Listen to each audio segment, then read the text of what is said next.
তিন দাবিতে আবারও রাজপথে জুলাই অভ্যুত্থানে আহতরা। চিকিৎসা ও পুনর্বাসনের নীতিমালা করছে সরকার, জানালেন উপদেষ্টারা। পার্বত্য শান্তি চুক্তি নিয়ে সীমাহীন বৈষম্য করেছে পতিত সরকার, আলোচনায় বক্তারা। নতুনভাবে শান্তি চুক্তি করার তাগিদ। বর্ষার আগে পানি প্রবাহ ফিরিয়ে আনা হবে ঢাকার ১৯ খালের। মন্ত্রণালয়গুলোর মধ্যে সমন্বয় জরুরি, বলছেন সৈয়দা রিজওয়ানা। এবং কানাডা মেক্সিকোকে ২৫%, চীনকে দিতে হবে ১০% শুল্ক ঘোষণা ট্রাম্পের। যুক্তরাষ্ট্রের বিরুদ্ধে পাল্টা ব্যবস্থা নিল ৩ দেশ।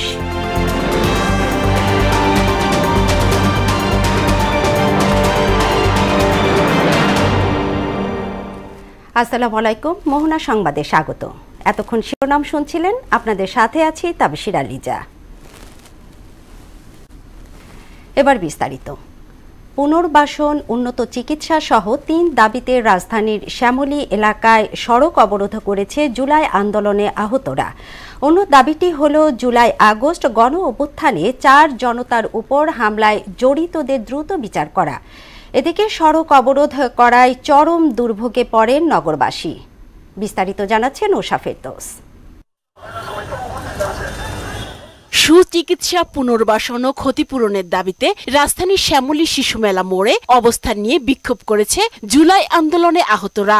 রোববার সকাল ১১টার দিকে পঙ্গু হাসপাতালের সামনে এই কর্মসূচি শুরু করে তারা। এরপর দুপুরের দিকে শিশু মেলা মোড় অবরোধ করে রাখে আহতরা। এ সময় সড়কে বন্ধ হয়ে যায় যান চলাচল, সৃষ্টি হয় তীব্র যানজট। সড়ক অবরোধ করায় ভোগান্তির জন্য নগরবাসীর কাছে দুঃখ প্রকাশ করেন আহতরা। জানান, দাবি আদায় এছাড়া অন্য কোনো উপায় নেই তাদের সামনে। তারা স্পষ্টভাবে আমাদের নিয়ে কোনো বক্তব্য বলে না, তারা একটাই কথা বলে, দিচ্ছি দেব, শুধু শুধু ফুলঝুরি কথার মানে কি ভাই? রক্তের উপর দাঁড়িয়ে থাকলে হবে? আমাদের জন্য কি করবে? আপনারা কি না আমাদের কি দরকার? আমাদের পুনর্বাসন করতে হবে, আমাকে সুচিকিৎসা করতে হবে, ব্রিটিশ সরকার আওয়ামী লীগের বিচার করতে হবে। সম্মুখ সারির যোদ্ধা সবাই, এই প্রত্যেকে এক একটা সম্মুখ সারির যোদ্ধা, যার কারণে শহীদ হয়েছে, আহত হয়েছে। কারোর পাও নাই, কারোর চোখ নাই, কারোর হাত নাই। সংস্কারের কথা বলতেছেন, সংস্কার তো ঠিকই আগায় যাইতেছে, কিন্তু আমাদের জন্য কি করছেন? সরকার আমাদের দেখতেছে না। এই যে আমরা যার জন্য, দেশের জন্য স্বৈরাচার বিদায় করলাম, কিন্তু ফিরে স্বৈরাচার তো ঠিকই আইলো। সন্ধ্যার দিকে সড়ক থেকে সরে যায় বিক্ষোভকারীরা। এরপর জাতীয় চক্ষু বিজ্ঞান ইনস্টিটিউটের সামনে জড়ো হয়ে প্রধান উপদেষ্টার সরকারি বাসভবন যমুনার দিকে রওনা হয়। উষা ফেরদৌস, মোহনা সংবাদ, ঢাকা। জুলাই গণ অভ্যুত্থানে নিহতদের পরিবার এবং আহতদের পুনর্বাসনের নীতিমালা হচ্ছে বলে জানিয়েছেন দুর্যোগ ব্যবস্থাপনা ও ত্রাণ উপদেষ্টা ফারুকী আজম। নীতিমালার অধীনে তাদের পুনর্বাসন করা হবে বলেও জানান তিনি। এদিন ৩০ জন আহত যোদ্ধাকে বিদেশে পাঠানো এবং চিকিৎসার জন্য ২০ কোটি টাকা দেওয়া হয়েছে বলে জানান স্বাস্থ্য উপদেষ্টা। আরও জানাচ্ছেন শামীমুজ্জামান চৌধুরী। সচিবালয়ে দুর্যোগ ও ত্রাণ মন্ত্রণালয়ের সভাকক্ষে গণঅভ্যুত্থানে আহতদের চিকিৎসা সহ সাম্প্রতিক নানা ইস্যু নিয়ে বৈঠক করেন স্বাস্থ্য উপদেষ্টা, প্রধান উপদেষ্টার বিশেষ সহকারী, দুর্যোগ ও ত্রাণ উপদেষ্টা, মৎস্য ও সম্পদ উপদেষ্টা, সমাজ কল্যাণ উপদেষ্টা, গৃহায়ন ও গণপূর্ত উপদেষ্টা, বিদ্যুৎ ও জ্বালানি উপদেষ্টা মোহাম্মদ ফজল কবির খান। জুলাই আন্দোলনে যারা আহত হয়েছেন তাদের সারা জীবন চিকিৎসা, চাকরির ব্যবস্থা, শহীদ পরিবারকে আজীবন ভাতা দেওয়ার নীতিমালা হয়েছে বলে জানানো হয় ব্রিফিংয়ে। নিহতদের পরিবার এবং আহতদের পুনর্বাসনের অর্থ মন্ত্রণালয় থেকে ২৩২ কোটি টাকা বরাদ্দ পেয়েছেন বলে জানান উপদেষ্টারা। বলেন, জুলাই গণঅভ্যুত্থানে আহত ও শহীদদের বিষয়ে গুরুত্বের সাথে কাজ করছে সরকার।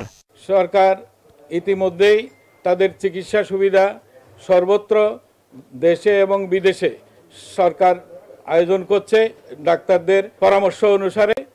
একইভাবে শহীদদের ব্যাপারেও সরকার অতি দ্রুত কার্যক্রম গ্রহণ করেছে, তাদের তালিকা প্রণয়ন করা হয়েছে। প্রায় ৩.৫ কোটি টাকা দিয়েছি এবং সেখানে আহতদের 2টো হাসপাতালে তো দিয়েছি, আর থেরাপি দিয়েছি আমরা, কারণ আপনারা জানেন যে আমাদের অনেক থেরাপি দেওয়ার সুবিধা আছে, ফ্যাসিলিটিস আছে, এবং মোবাইল থেরাপি, তার মানে তাদের বাড়িতে গিয়ে তাদেরকে থেরাপি দিয়েছি আমরা। এদিকে আহতদের চিকিৎসা সেবা নিয়ে স্বাস্থ্য মন্ত্রণালয়ের আলাদা সংবাদ সম্মেলনে স্বাস্থ্য উপদেষ্টা জানান ৩০ জন আহত যোদ্ধাকে বিদেশে পাঠানো হয়েছে, সেখানে চিকিৎসার জন্য ২০ কোটি টাকা দেয়া হয়েছে। তাদের চিকিৎসার জন্য এ পর্যন্ত ৩০ জনকে আমরা বিদেশে পাঠিয়েছি। তার মধ্যে 2 জনের কথা বলি, মুসা, তার জন্য আমাদের 6 কোটি 37 লাখ টাকা ইতিমধ্যে খরচ হয়ে গেছে। সে কবে রিকভারি হবে এখন আমরা জানি না, মার্চে তার আরেকটা অপারেশন হবে। হাসান বলে আরেকজন, তার ব্রেন ইনজুরি ছিল, তার জন্য 3 কোটি 36 লাখ টাকা প্লাস আমাদের খরচ হয়ে গেছে। সে এখনো কমায় আছে, সে এখনো কবে সুস্থ হবে সেটাও আমরা জানি না। সাংবাদিকদের এক প্রশ্নের জবাবে প্রধান উপদেষ্টার বিশেষ সহকারী জানান, জুলাই আগস্টে আহতদের চিকিৎসায় শঙ্কা আছে বলেই হয়তো রাস্তায় দাঁড়াচ্ছে। জানান সরকার স্থায়ী সমাধানের চেষ্টা করছে। শামীমুজ্জামান চৌধুরী, মোহনা সংবাদ, ঢাকা। অন্তর্বর্তী সরকারকে সমর্থন এবং ব্যবসা ও উন্নয়ন সহযোগিতা বৃদ্ধির জন্য দ্বিপাক্ষিক সম্পর্ক জোরদার করার আগ্রহ প্রকাশ করেছে জাপান। রোববার রাষ্ট্রীয় অতিথি ভবন যমুনায় সাক্ষাৎকালে প্রধান উপদেষ্টা ডক্টর মোহাম্মদ ইউনুসকে জাপানের পররাষ্ট্র বিষয়ক সংসদীয় উপমন্ত্রী পরিষদ ইকোইনা আকিকো এ বার্তা জানান। বাংলাদেশের প্রতি জাপানের প্রতিশ্রুতি পুনর্ব্যক্ত করা এবং দ্বিপাক্ষিক সম্পর্ক আরও দৃঢ় করা সফরের উদ্দেশ্য বলেও জানান আকিকো। এ সময় তিনি প্রধান উপদেষ্টাকে আগামী 29 থেকে 30 মে টোকিওতে অনুষ্ঠিতব্য নিক্কেই 30তম ফিউচার অব এশিয়া সম্মেলনে যোগ দেওয়ার আমন্ত্রণ জানান। 12,532 কোটি টাকার 13টি প্রকল্প অনুমোদন দিয়েছে জাতীয় অর্থনৈতিক পরিষদের নির্বাহী কমিটি একনেক।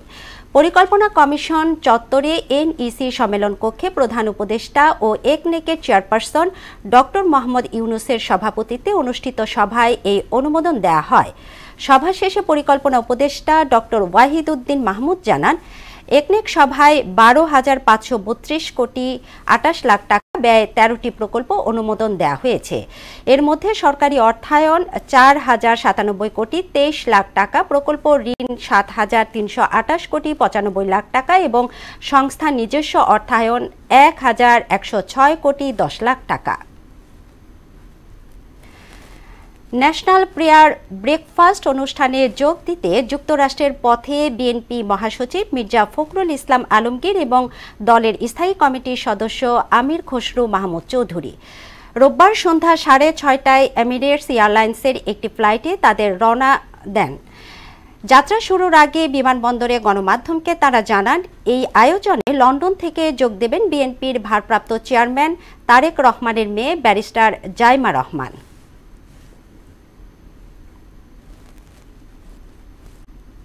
ব্রেকফাস্ট প্রেয়ার এটা হচ্ছে আমেরিকার একটা রিচুয়াল, এটা ইয়ারলি একবার হয়। তারেক সাহেব যেতে পারছে না, উনি জাইমা রহমান ওনাকে রিপ্রেজেন্ট করবে। কেন কোনো আলোচনার বিষয় নেই, একটা ব্রেকফাস্ট প্রেয়ার আমরা আমন্ত্রিত হয়েছি, আমরা সেখানে যাচ্ছি, তো সাইড লাইনে কিছু আলোচনা হবে।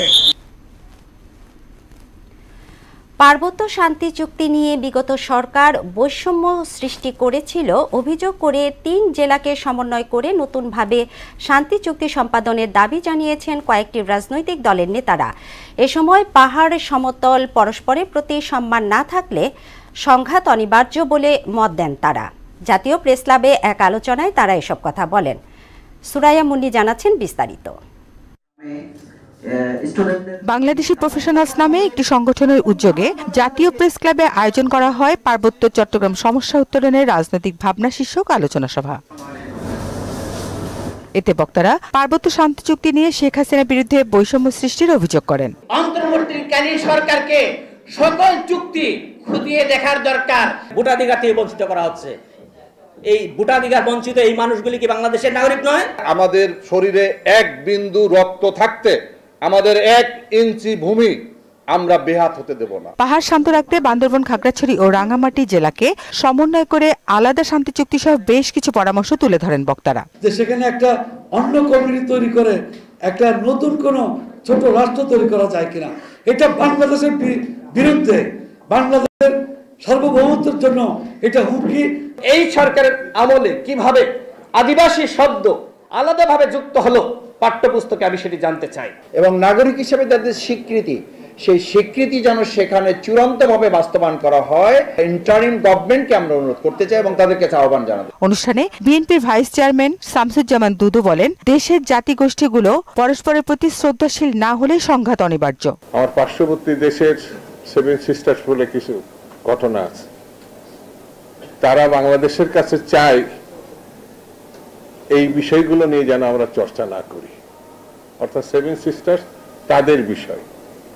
তাহলে আমরা যদি পার্বত্য অঞ্চলের বিষয়টা অন্য কোনো কেউ চর্চা করুক, এটা যখন বলবো তখন আপনারা তো অখুশি হবে। পার্বত্য অঞ্চলের সমস্যা সমাধানে আলোচনার বিকল্প নেই বলেও মন্তব্য করেন বিএনপির এই নেতা।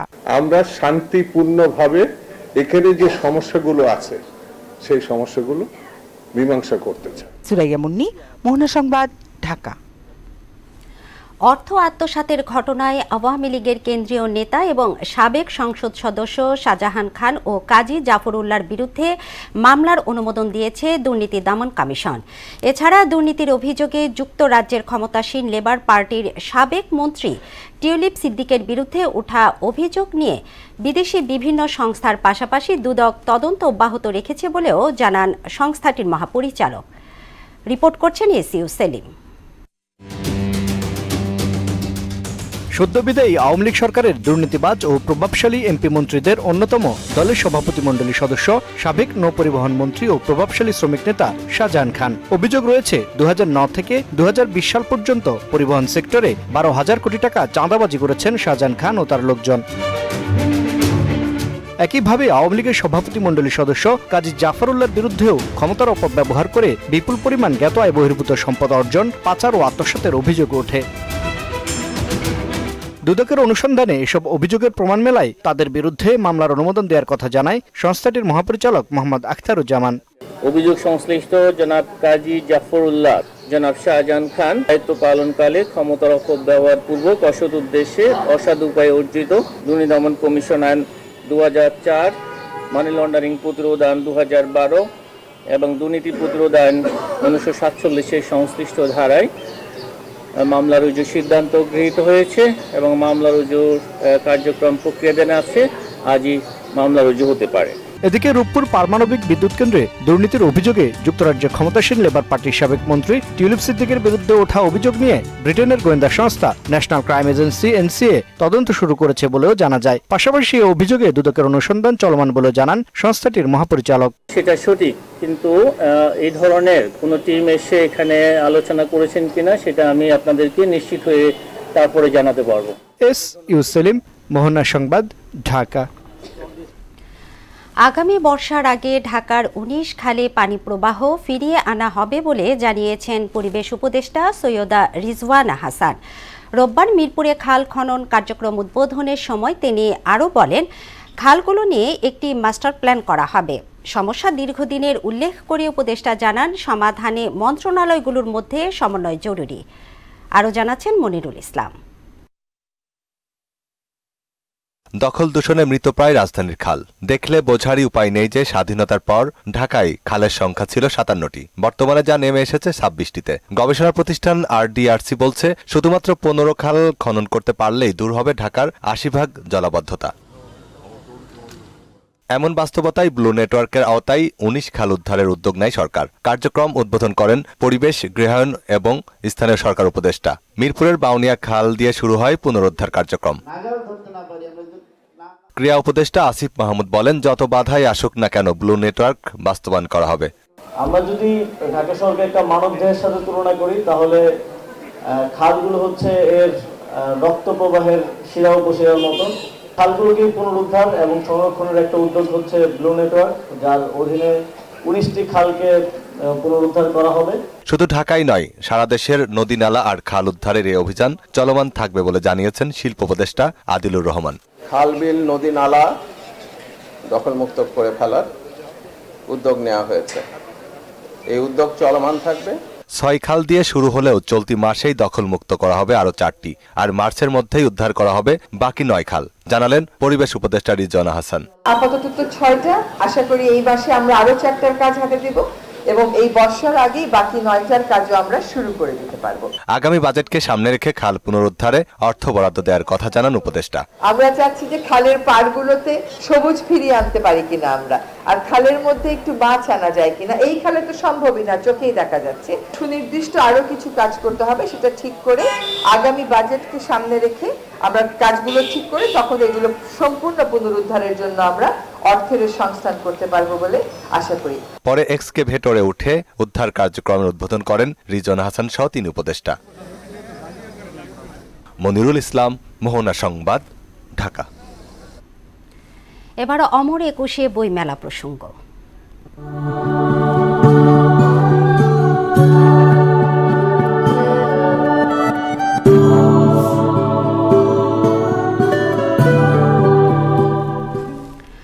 অমর একুশে বইমেলা দ্বিতীয় দিনে গড়ালেও প্রাণবন্ত হয়ে উঠতে লাগবে আরও 1 সপ্তাহ। এখনও চলছে বেশ কিছু স্টলের শেষ মুহূর্তের প্রস্তুতি। প্রকাশের অপেক্ষায় থাকা বইগুলো মেলায় এলে পরিপূর্ণতা ফিরে পাবে প্রকাশনা সংস্থার আয়োজন। তবে বই বিক্রি পুরো দমে শুরু না হলেও দর্শনার্থীর আগমন ছিল চোখে পড়ার মতো। আরও জানাচ্ছেন এমআর আসাদ।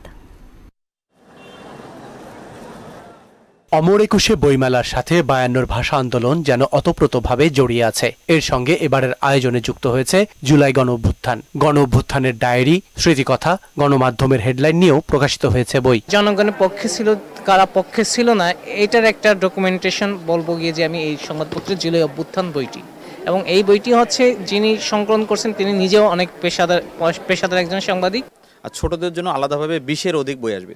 যেমন আমাদের আলোর গল্প, ভালোর গল্প সিরিজ আছে, এটা বাচ্চাদের জন্য। তারপরে অবাক সৃষ্টি সিরিজ আছে, বিভিন্ন প্রাণী, বিভিন্ন সৃষ্টিজীব নিয়ে অবাক সৃষ্টি, আল্লাহর যে বরত্ব, মহত্ব, এটা নিয়ে বাচ্চাদের কিছু সিরিজ আছে। তারপরে সিরিজ আছে কানিজ ফাতেমার বই আছে। আর বড়দের জন্য ইতিহাস রিলেটেড বই আছে, আত্ম উন্নয়নমূলক বই আছে। আমি গতকালও এসেছিলাম, গতকাল একদম শেষ পর্যন্ত ছিলাম, 9টা পর্যন্ত মেলা চলে, 9টা পর্যন্ত ছিলাম। তা আজকেও এসেছি, তা পাঠকের আগমন কম, লেখকও নেই বললেই চলে। পাশাপাশি প্রখ্যাত লেখক হুমায়ুন আহমেদের বইয়ের চাহিদা ও পাঠক দেখা যাচ্ছে মেলার শুরুর দিকেই। সব বয়সী পাঠকের উইশ লিস্টে আছে ঐতিহ্যবাহী সেবা প্রকাশনীর বই। মানের সঙ্গে দামের সমন্বয়ের ফলে নতুন পাঠকরাও ঝুঁকছেন এই স্টলে। সেবা প্রকাশনী তো শুরু হয়েছিল 3 গোয়েন্দা থেকে। 3 গোয়েন্দা প্রথম দিকের বেশ কয়েকটা ভলিউম এখনও পড়া হয়, আছে সংগ্রহে, মাঝে মাঝেই পড়া হয়। আর এবারের বইমেলাতে অনেকগুলো নতুন বই আসছে, এতে দেখলাম বিশেষ করে কিশোর ক্লাসিক্সে একটা বিরাট বড় চেঞ্জ আসছে এবং ভালো লাগছে ইনশাল্লাহ। যখন বই মেলা আসবে, যেটা বাঙালির প্রাণের মেলা, সেখানে কিন্তু আপনি অবশ্যই হুমায়ুন আহমেদকে খুঁজবেন কথা সাহিত্যের ক্ষেত্রে। তো প্রতি বছরে না, এবারও হুমায়ুন আহমেদের বইয়ের ব্যাপক সাড়া উদ্দীপনা আমরা দেখতে পাচ্ছি। যেভাবে দেখতেছি মানুষের উৎসব পড়া ভিড়, হ্যাঁ এখন মাত্র শুরু, কালকে শুরু হয়েছে, তো এই মাস পুরোপুরি খুবই প্রতিবারের চেয়ে এবার সবচেয়ে ভালো হবে আমার মনে হয়। লেখক পাঠক সমাগমে বইমেলা এখনো জমে না উঠলেও সময়ের সঙ্গে মেলা প্রাণের উচ্ছলতা ফিরে পাবে এমন প্রত্যাশা সবার। এমআর আসাদ, মোহনা সংবাদ, ঢাকা। দেশের বাইরের খবর। কানাডা এবং মেক্সিকোর পণ্য আমদানিতে 25% এবং চীনের 10% শুল্ক আরোপের ঘোষণা দিয়েছেন মার্কিন প্রেসিডেন্ট ডোনাল্ড ট্রাম্প। জবাবে যুক্তরাষ্ট্রের পণ্যের উপর 25% শুল্ক আরোপের সিদ্ধান্ত নিয়েছে কানাডা এবং মেক্সিকো। অন্যদিকে ট্রাম্পের এই সিদ্ধান্তের বিরুদ্ধে আন্তর্জাতিক বাণিজ্যিক সংস্থার কাছে অভিযোগের পাশাপাশি পাল্টা ব্যবস্থা নেওয়ার কথা জানিয়েছে চীন। ইশতিয়াক হোসেনের ডেস্ক রিপোর্ট। নিজেদের সবচেয়ে বড় 3 বাণিজ্যিক সহযোগী দেশ কানাডা, মেক্সিকো ও চীন দ্বিতীয় দফায় মার্কিন প্রেসিডেন্ট হিসেবে শপথ নেওয়ার পর এসব দেশ থেকে সব পণ্যের উপর শুল্ক আরোপ করে নির্বাহী আদেশ জারি করেছেন ডোনাল্ড ট্রাম্প। মেক্সিকো ও কানাডার প্রায় সব পণ্যকে যুক্তরাষ্ট্রে প্রবেশে 25% আর চীনের পণ্যের উপর 10% শুল্ক আরোপ করেছেন তিনি। জবাবে পাল্টা শুল্ক আরোপের ঘোষণা দিয়েছেন কানাডার প্রধানমন্ত্রী জাস্টিন ট্রুডো। তিনি বলেছেন $155 বিলিয়ন মার্কিন পণ্যের উপর 25% শুল্ক আরোপ করা হবে। অন্যদিকে মেক্সিকোর প্রেসিডেন্ট ক্লাউডিয়া শেইনবামও যুক্তরাষ্ট্রের বিরুদ্ধে পাল্টা ব্যবস্থা নেওয়ার হুমকি দিয়েছেন, যার মধ্যে শুল্ক ও শুল্ক বহির্ভূত বিষয়ও অন্তর্ভুক্ত থাকবে। এছাড়া ট্রাম্পের এই সিদ্ধান্তের বিরুদ্ধে আন্তর্জাতিক বাণিজ্যিক সংস্থার কাছে অভিযোগের পাশাপাশি পাল্টা ব্যবস্থা নেওয়ার কথা জানিয়েছে চীন। প্রতিশ্রুতি অনুযায়ী মেক্সিকো ও কানাডা থেকে যুক্তরাষ্ট্রে যুক্তরাষ্ট্রে আসা সব ধরনের পণ্যের উপর 25% শুল্ক আরোপ করে আলাদা দুটি নির্বাহী আদেশে সই করলেন ট্রাম্প। পাশাপাশি চীন যতক্ষণ না যুক্তরাষ্ট্রে ফেন্টানিল মাদকের পাচার বন্ধ করবে ততক্ষণ দেশটির উপর 10% শুল্ক আরোপ করে আরেকটি নির্বাহী আদেশে সই করেন তিনি। যুক্তরাষ্ট্রের শীর্ষ বাণিজ্য অংশীদারদের অন্যতম চীন, কানাডা ও মেক্সিকো। গত বছর যুক্তরাষ্ট্রের আমদানি পণ্যের 40% গেছে এই তিন দেশ থেকে। আমদানিতে শুল্ক আরোপের ফলে যুক্তরাষ্ট্রের বাজারেও পণ্যের দাম বৃদ্ধি পেতে পারে। এছাড়া ট্রাম্পের এমন পদক্ষেপে বিশ্বজুড়ে অর্থনৈতিক মন্দা ও ক্রমবর্ধমান মূল্যস্ফীতির উপর নেতিবাচক প্রভাব পড়বে বলে ধারণা করা হচ্ছে। এদিকে যুক্তরাষ্ট্রের সঙ্গে শীর্ষ বাণিজ্য অংশীদারদের নতুন বাণিজ্য যুদ্ধ শুরু হওয়ার পাশাপাশি যুক্তরাষ্ট্র সহ সারা বিশ্বে প্রবৃদ্ধি কমা ও পণ্যের দাম বৃদ্ধির শঙ্কা জানিয়েছেন অর্থনীতিবিদরা। ইশতিয়াক হোসেন, মোহনা সংবাদ। আখেরি মুনাজাতে শেষ হলো বিশ্ব ইজতেমার প্রথম পর্ব। এতে মুসলিম উম্মার কল্যাণ সহ দেশ ও বিশ্বের শান্তি কামনা করা হয়। এ সময় আমিন আমিন ধ্বনিতে মুখর হয় তুরাগ তীর। পরে সড়ক, নৌ ও রেলপথে বাড়ি ফিরতে শুরু করেন মুসল্লিরা। যানবাহন সংকটে গন্তব্যে হেঁটেই রওনা হন অনেকে। গাজীপুর প্রতিনিধি আতিক রহমানকে সঙ্গে নিয়ে কাজী বাপ্পুর রিপোর্ট, জানাচ্ছেন শারমিন স্বর্ণা।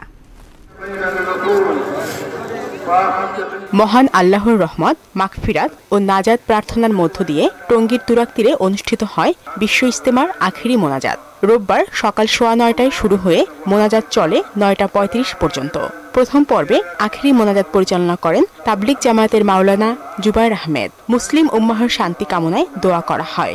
দেশি বিদেশি লাখো মুসল্লির কণ্ঠে এ সময় উচ্চারিত হয় আমিন আমিন ধ্বনি।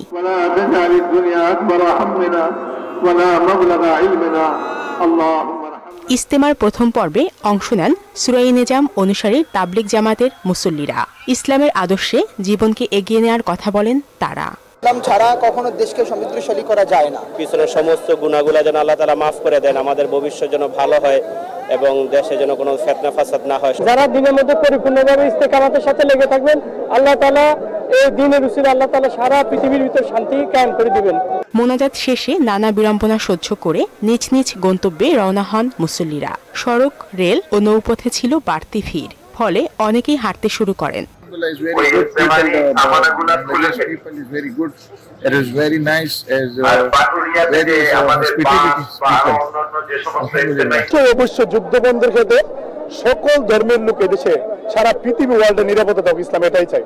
আমরা এই দুনিয়ায় যদি ভালো করে দেখতে পারি তাহলে আমরা আখিরাতে শান্তিতে থাকতে পারি। আমার মুসলিম উম্মার মধ্যে যত বিভেদ আছে সব বিভেদ যেন আল্লাহ তাআলা দূর করে দেন, যাতে সমস্ত মুসলমানদের মধ্যে শান্তি আসে, ইত্তেফাক আসে, অর্থাৎ আমরা সবাই যেন মিলেমিশে চলতে পারি। মুসল্লিদের নিরাপত্তা ও ফিরতি যাত্রা নিশ্চিতে অতিরিক্ত পুলিশ মোতায়েন করা হয়েছে বলে জানান জিএমপি কমিশনার। আমাদের এখন কনসার্ন হচ্ছে তারা যেন নিরাপদে ফিরে যেতে পারে। এবারে ইসলামাতি অন্যবারের প্রথম পদ্ধতি 2 ধাপে হচ্ছে, এরপরে আবার 3 তারিখ থেকে আরেকটি ধাপ তৈরি হবে, যার জন্য পুলিশকে বাড়তি ডিউটিতে রাখতে হচ্ছে। 3 ফেব্রুয়ারি বাদ মাগরিব শুরু হবে ইজতেমার প্রথম পর্বের দ্বিতীয় ধাপ। 5 ফেব্রুয়ারি আখেরি মোনাজাতের মধ্য দিয়ে শেষ হবে সুরাই নিজাম অনুসারীদের ইজতেমা। এরপর 14 ফেব্রুয়ারি শুরু হবে মাওলানা সাদ অনুসারীদের ইজতেমা। পরে আখেরি মোনাজাতের মধ্য দিয়ে 16 ফেব্রুয়ারি শেষ হবে এবারের 58তম বিশ্ব ইজতেমার আনুষ্ঠানিকতা। শারমিন স্বর্ণা, মোহনা সংবাদ। পুরো দেশ যেন দুর্নীতির জালে আবদ্ধ। নতুন বাংলাদেশ গঠনে মন্ত্রণালয়, পুলিশ, প্রশাসন, বিচার ব্যবস্থা, ব্যাংকিং খাত, শিক্ষা, চিকিৎসা সহ বিভিন্ন খাতের দ্রুত সংস্কারের তাগিদ দিয়েছেন বক্তারা।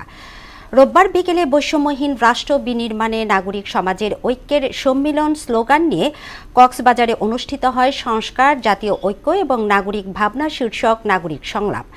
শহরের শহীদ সুভাষ মিলনায়তনে সংলাপে সভাপতিত্ব করেন কক্সবাজার সিভিল সোসাইটির সভাপতি আবু মোর্শেদ চৌধুরী। 2 সহস্রাধিক মূল্যবান জীবনের বিনিময়ে হাজার হাজার ছাত্র, কৃষক, শ্রমিক, মেহনতি জনতার রক্তের বিনিময়ে আমাদের গত 5ই আগস্ট একটা বড় জাতীয় ঐক্য হয়ে গেছে আমাদের বীর ছাত্র জনতার নেতৃত্বে। সেটি হলো ফ্যাসিবাদ বিরোধী এবং আধিপত্যবাদ বিরোধী জাতীয় ঐক্য বাংলাদেশে ইতিমধ্যে তৈরি হয়ে গিয়েছে। সংস্কার এটা খুবই গুরুত্বপূর্ণ এবং জাতীয় ঐক্যের ভিত্তিতে আমাদের সংস্কার প্রয়োজন। আমার মতাদর্শ ভিন্ন হইতে পারে, আমি ভিন্ন ভিন্ন রঙের কালারের কাপড় পরতে পারি, আমি ভিন্ন কিছু করতে পারি, কিন্তু আমার দেশের স্বার্থে তো ওখানে দ্বিমত হওয়ার কোনো সুযোগ নেই।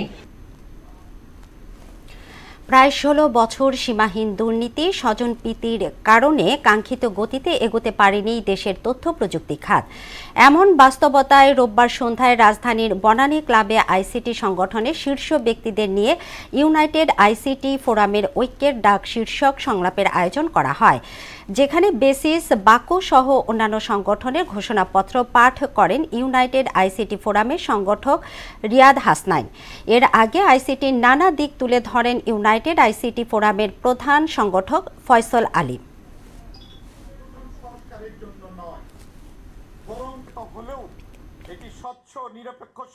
শিল্পকে শক্তিশালী, স্বচ্ছ, দুর্নীতিমুক্ত হচ্ছে বা অনুরোধ থাকবে যে আপনারা যেহেতু অতীতে কাজ করেছে কিছু কোম্পানি বিভিন্ন পলিসি মেটারেও সরকারের পক্ষ সংগঠনগুলোর সমন্বয়হীনতার অভাব এই শিল্পের প্রবৃত্তিকে ধ্বংস করে দিয়েছে। যে সরকার আসবে, সরকারের সাথে আমরা কিভাবে সমন্বয় করে ইন্ডাস্ট্রির একটি রোডম্যাপ দিতে পারবো, যেভাবে ইন্ডাস্ট্রি এগিয়ে যাবে। বাংলাদেশ জাতীয়তাবাদী দলের পক্ষ থেকে ইতিমধ্যে ঘোষণা করা হয়েছে যে তারা ক্ষমতায় আসার সাথে সাথে প্রথমেই বাংলাদেশে পেপালকে আনার ব্যবস্থা করবেন। আবারও দেশের বাইরের খবর। সুদানের ওমদুরমান এলাকায় একটি কাঁচা বাজারে গোলাবর্ষণ এবং বিমান হামলার ঘটনায় কমপক্ষে 56 জন নিহত হয়েছেন। এই সংখ্যা আরও বাড়তে পারে। স্থানীয় সময় শনিবার এই হামলার ঘটনা ঘটে। সুদানের স্বাস্থ্য মন্ত্রণালয় বলছে, কাঁচা বাজারে হামলার ঘটনায় অন্তত 158 জন আহত হয়েছেন। ধারণা করা হচ্ছে সুদানে সক্রিয় প্যারামিলিটারি দল র্যাপিড সাপোর্ট ফোর্স এই হামলায় জড়িত। ফিলিস্তিনের জেনিনে ইসরায়েলি সামরিক বাহিনীর বিমান হামলায় কিশোর সহ 5 জন নিহত হয়েছেন। এই সামরিক অভিযানকে আয়রন ওয়াল নামে অভিহিত করেছে ইসরায়েল। এদিকে দেশটির প্রধানমন্ত্রী বেনিয়ামিন নেতানিয়াহু সোমবার গাজা যুদ্ধবিরতির দ্বিতীয় ধাপের আলোচনা শুরু করবেন জানা গেছে।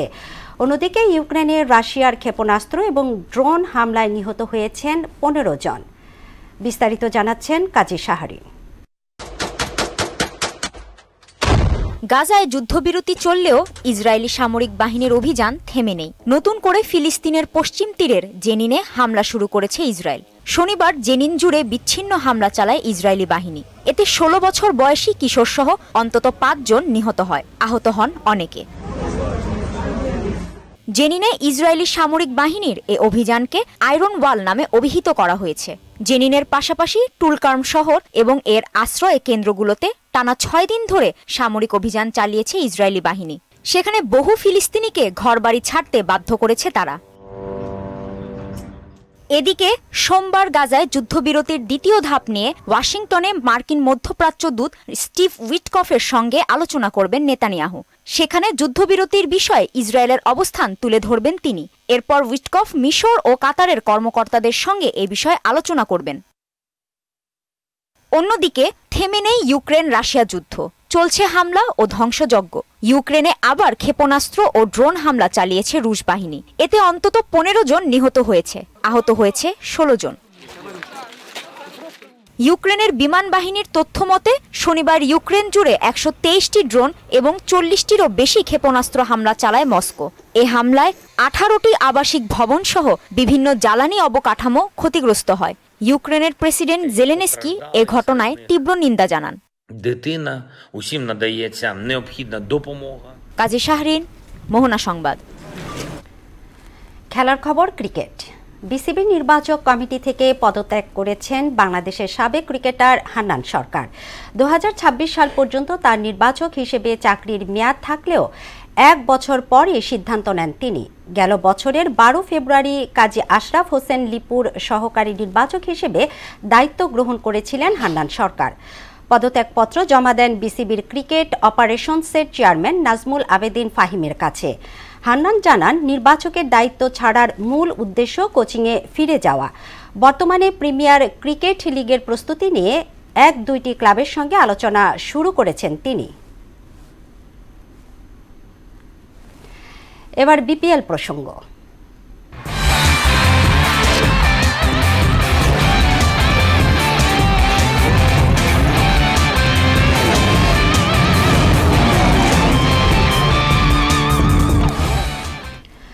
চূড়ান্ত হয়েছে বিপিএল এর প্লে অফ লাইন আপ। আজ প্রথম কোয়ালিফায়ারে ফরচুন বরিশালের প্রতিপক্ষ চিটাগাং কিংস এবং এলিমিনেটরে রংপুর রাইডার্স মোকাবেলা করবে খুলনা টাইগার্সকে। কোয়ালিফায়ারের বিজয়ী দল সরাসরি চলে যাবে শিরোপা লড়াইয়ের মঞ্চে, আর এলিমিনেটরের জয়ী দলকে খেলতে হবে দ্বিতীয় কোয়ালিফায়ারে। বিস্তারিত জানাচ্ছেন মুদাসসির আলী। বিপিএল এর 11তম আসরে রংপুর রাইডার্স যেন এগিয়ে থেকেও ঝিমিয়ে পড়া এক খরগোশ। লিগ পর্বে টানা 8 ম্যাচ ধরে জয়ের ধারা অব্যাহত রেখে সবার আগে প্লে অফ তো বটেই, প্রথম কোয়ালিফায়ারের দল হিসেবে এগিয়ে ছিল তারা, কিন্তু শেষ দিকে একের পর এক ম্যাচ হেরে এখন খেলতে হচ্ছে এলিমিনেটরে। অথচ লিগ পর্বে ফরচুন বরিশাল মোট 3 হারের মধ্যে 2 বার হেরেছে রংপুরের কাছে। তবে প্লে অফের দৌড়ে ঝিমিয়ে পড়েনি বরিশাল, পরে রংপুরকে টপকে টেবিলের শীর্ষে উঠে যায় তারা। এখন প্লে অফের প্রথম কোয়ালিফায়ারের দল বরিশাল। এদিকে লিগের শেষ দিকের সাফল্যে প্লে অফে ভালো অবস্থানে এসেছে চিটাগাং। রংপুর ছন্দ হারানোয় কপাল খুলে যায় তাদের। 8 জয় 4 পরাজয় মিলিয়ে রংপুরের সমান 16 পয়েন্ট হলেও রান রেটে এগিয়ে যায় চিটাগাং। লিগ পর্বের শেষ ম্যাচে বরিশালকে হারিয়ে কোয়ালিফায়ারের দ্বিতীয় দল হিসেবে জায়গা করে নেয় চিটাগাং। খুলনা ছিল টানাটানি অবস্থানে। নিজেদের শেষ লড়াইয়ে ঢাকার বিপক্ষে জয়টা ছিল অত্যাবশ্যক, তাতে সফল হয় তারা। এতে দুর্বার রাজশাহীর সঙ্গে পয়েন্ট যুদ্ধে জিতে যায় খুলনা। সমান 12 পয়েন্ট হলেও রান রেটেই রাজশাহীকে কাঁদিয়ে চতুর্থ ও শেষ দল হিসেবে এলিমিনেটরে পা রাখে তারা। প্লে অফে প্রথম কোয়ালিফায়ারে বিজয়ী দল সরাসরি চলে যায় ফাইনালে। হেরে গেলেও সুযোগ পায় দ্বিতীয় কোয়ালিফায়ারে খেলার, আর এলিমিনেটরে হেরে গেলেই বাদ। তবে এলিমিনেটরের বিজয়ী দল দ্বিতীয় কোয়ালিফায়ারে জিতে নিশ্চিত করতে হয় ফাইনাল। সুতরাং বলার অপেক্ষা রাখে না বরিশাল ও চিটাগাংয়ের একবার সুযোগ থাকলেও রংপুর ও খুলনার জন্য এখন কেবল বাঁচা মরার লড়াই। মুদাসসির আলী, মোহনা সংবাদ। Boxing. AF boxing promotion international লিমিটেডের আয়োজনে প্রথমবার অনুষ্ঠিত হতে যাচ্ছে বাংলাদেশ ভারত বক্সিং শোডাউন। রাজধানীর একটি অভিজাত হোটেলে বসবে জমজমাটি শোডাউন। এতে 2 দেশের 7 জন করে বক্সিং তারকা অংশ নেবেন। এই উপলক্ষে রোববার দুপুরে অলিম্পিক অ্যাসোসিয়েশন ভবনে এক সংবাদ সম্মেলনে এসব তথ্য জানান প্রতিষ্ঠানটির ব্যবস্থাপনা পরিচালক মোহাম্মদ আসাদুজ্জামান। আয়োজকরা আশা করছেন বক্সিং শোডাউন দেশে এবং বিদেশে ব্যাপক সাড়া ফেলবে। এর মধ্য দিয়ে এগিয়ে যাবে দেশের বক্সিং। বাংলাদেশ ইন্ডিয়ার প্রত্যেকটা ম্যাচ 1 লাখ টাকা প্লাস বাজেট আছে। বাংলাদেশের মানুষের একটা আর্নিং ওয়ে তৈরি করা এবং বাংলাদেশের মধ্যে একটা কালচার তৈরি করা, যেন মানুষ এখান থেকে উইদাউট ইনভেস্টমেন্টে একটা আর্নিং এর ওয়ে খুঁজে পায়। বাংলাদেশে আমাদের এই বক্সিংটা নিয়ে যদি একটু সাপোর্ট করেন, আমি বিশ্বাস করি 2030 সালের মধ্যে বাংলাদেশে যে কোনো স্পোর্টসকে ছাড়িয়ে যাবে এই প্রফেশনাল বক্সিং, যে কোনো স্পোর্টস। এরই সাথে শেষ করব মোহনা সংবাদ, তবে যাবার আগে শিরোনামগুলো আরও একবার। 3 দাবিতে আবারও রাজপথে জুলাই অভ্যুত্থানে আহতরা। চিকিৎসা ও পুনর্বাসনের নীতিমালা করছে সরকার, জানালেন উপদেষ্টারা। পার্বত্য শান্তি চুক্তি নিয়ে সীমাহীন বৈষম্য করেছে পতিত সরকার, আলোচনায় বক্তারা। নতুনভাবে শান্তি চুক্তি করার তাগিদ। বর্ষার আগে পানি প্রবাহ ফিরিয়ে আনা হবে ঢাকার 19 খালের। মন্ত্রণালয়গুলোর মধ্যে সমন্বয় জরুরি, বলছেন সৈয়দা রিজওয়ানা। এবং কানাডা মেক্সিকোকে 25%, চীনকে দিতে হবে 10% শুল্ক ঘোষণা ট্রাম্পের। যুক্তরাষ্ট্রের বিরুদ্ধে পাল্টা ব্যবস্থা নিল 3 দেশ। এই ছিল মোহনা সংবাদে। মোহনা সবশেষ খবর জানতে ভিজিট করুন www.mohona.tv। সংবাদ দেখতে পারেন ফেসবুক ও ইউটিউবেও। এতক্ষণ সঙ্গে থাকার জন্য ধন্যবাদ সবাইকে।